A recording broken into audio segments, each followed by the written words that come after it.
હે guys, welcome to chemistry Gujarati medium. રસાયણ વિજ્ઞાનની કેટલીક પાયાની સંકલ્પનાઓમાં સ્વાધ્યાય 1.12. જો મિથેનોલની ઘનતા 0.793 kg પર લીટર હોય તો તેનું 2.5 લીટર 0.25 મોલર દ્રાવણ બનાવવા માટે કેટલું કદ જોઈશે? આપણને કદ શોધવાનું છે અને અહીં કદ શોધવાનું છે અને એક કદ આપેલું છે, મતલબ V2 V1.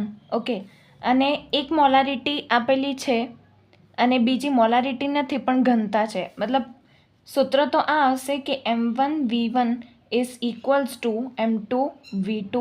ઓકે, જેમાં V2 કેટલું છે તો V2 છે 2.5 લીટર, M2 છે 0.25 મોલર, V1 આપણને કદ ગોતવાનું છે અને M1 મોલારિટી નથી આપી પણ એની જગ્યાએ ઘનતા આપી છે. તો આપણને ઘનતા પરથી મોલારિટી શોધવાની છે અને એનું સૂત્ર છે મોલારિટી ઇઝ ઇક્વલ્સ ટુ ઘનતા અપોન અણુભાર.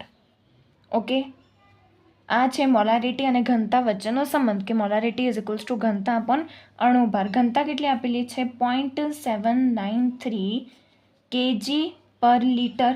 ઓકે, અણુભાર મિથેનોલ શું હોય છે? તો મિથેનોલ હોય છે CH3OH.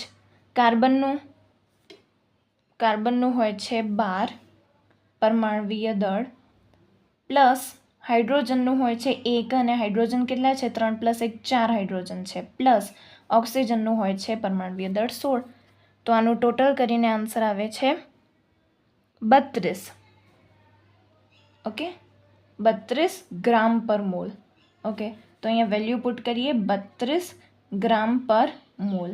ઓકે, હવે અહીંયા કેજી છે અને અહીંયા છે ગ્રામ, તો એક સમાન એકમમાં ફેરવવું પડશે, તો ઉપર પણ આપણને ગ્રામ કરવું પડશે. એટલા માટે 0.793ને આપણે ગુણીશું 10³ વડે અને આ ફેરવાઈ જશે ગ્રામમાં, ગ્રામ પર લીટર અપોન 32 ગ્રામ પર મોલ. ઓકે, તો આને કેલ્ક્યુલેટ કરીને આન્સર આવે છે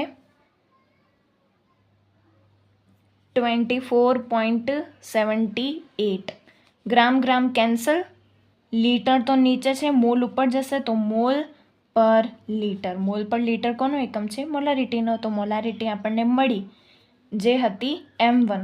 ઓકે, તો હવે વેલ્યુ પુટ કરીએ આ સૂત્રમાં. M1 છે 24.78 ગુણ્યા V1 આપણને ગોતવાનું છે અને આપણને ફાઇનલી બનાવવાનું શું છે? તો 2.5 લીટર 0.25 મોલર. એટલે આપણે આને M2 અને V2 કહ્યું. ઓકે, કેમ કે ફાઇનલ આપણને બનાવવાનું આ છે માટે. તો 0.25 ગુણ્યા V2 છે 2.5. Okay, V1 is equals to 25 625 0.625 upon 24.78.